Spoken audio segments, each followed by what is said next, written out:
నిన్న రాత్రి కొల్లాపూర్ నుంచి మేడ్చల్ వెళ్తున్నటువంటి ఎంఎంఎస్ ట్రైన్లో ఒక అమ్మాయి షీఈ్ ఇన్ ఎర్లీ 20s తన ఏజ్. అందుకంటే legal issues we can't reveal the identity. తను లేడీస్ కంపార్ట్మెంట్లో వెళ్తుంది. తనతో పాటు ఇంకొక ఇద్దరు లేడీస్ ఉన్నారు. అయితే ఆల్వాల్ ప్రాంతంలో వాళ్ళు దిగి వెళ్ళిపోయారు. సో తను ఒకటే ఉంది కంపార్ట్మెంట్లో. ఈ లేడీస్లో ఒక అతను కూడా ఉన్నారు. అతను ఏం చేశాడంటే అమ్మాయిని గట్టిగా పట్టుకోవడం జరిగింది.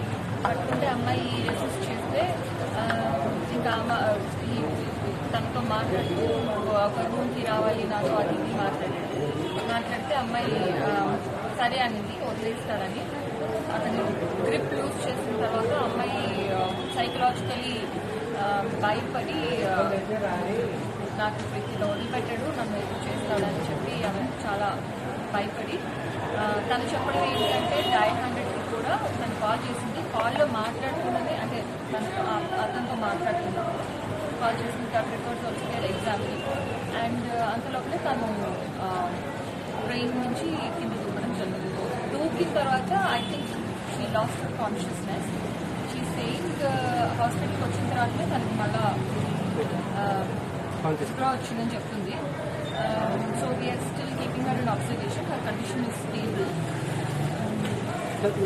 ఇక్కడ దూకింది వీడియో ఉందా? సుచిత్ర సరౌండింగ్. ఒకడే వచ్చారా? ఎంతమంది? అతను ఒక్కడే ఉన్నాడు. అయితే అతను she not able to tell very properly. కాకపోతే అతను అక్యూజ్డ్ ఎప్పుడు ట్రైన్ ఎక్కాడో అతను గమనించి చెప్తుంది. But no we have to ఒకడేనా? రైట్.